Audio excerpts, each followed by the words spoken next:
ঘেরের পাড়ে করলা সহ বিভিন্ন সবজি চাষে ব্যস্ত গোপালগঞ্জের সবজি গ্রাম নামে পরিচিত সদর উপজেলার রঘুনাথপুরের কৃষকেরা এক ফসলি জমিতে চাষ করেছেন 3টি ফসল।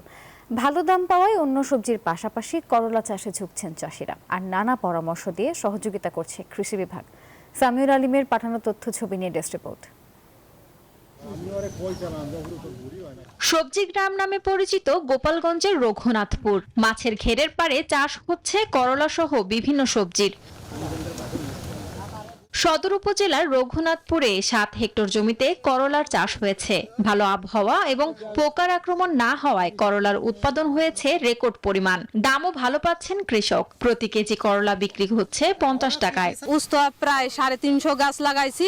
আমাদের খুব ভালোই হচ্ছে। আমরা সপ্তাহে 7 থেকে 8 মণ উস্তা ছিঁড়ছি এবং দাম 40 থেকে 50 টাকা পাচ্ছি।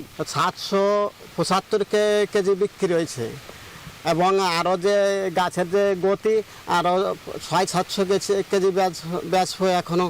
এক ফসলের জমিতে 3 ফসল আবাদ করেন রঘুনাথপুর গ্রামের হাজারো কৃষক। বিশেষ করে শাকসবজি চাষাবাদে ঝুঁকছেন তারা। এই চাষটা অল্প আয়তনের মধ্যে করলে আমরা খুব লাভবান হই, আর মাছের চাষটাও ভালো হয়। এই সময় আমাদের সার খুব কম লাগে না বললেই চলে, আর বর্ষাকালে পোকার আক্রমণটা খুব কম। নিম্নাঞ্চল হওয়ায় ঘের পাড়ে বিভিন্ন সবজি চাষে কারিগরি সহায়তা সহ পরামর্শ দিচ্ছে কৃষি বিভাগ। এক ফসলি জমি 3 ফসলিতে রূপান্তরিত করা যায় এবং রবি মৌসুমে ঘেরের ভিতরে যেরকম ধান হয়, উপরে ঘেরের পাড়েতে সবজি চাষ হয়।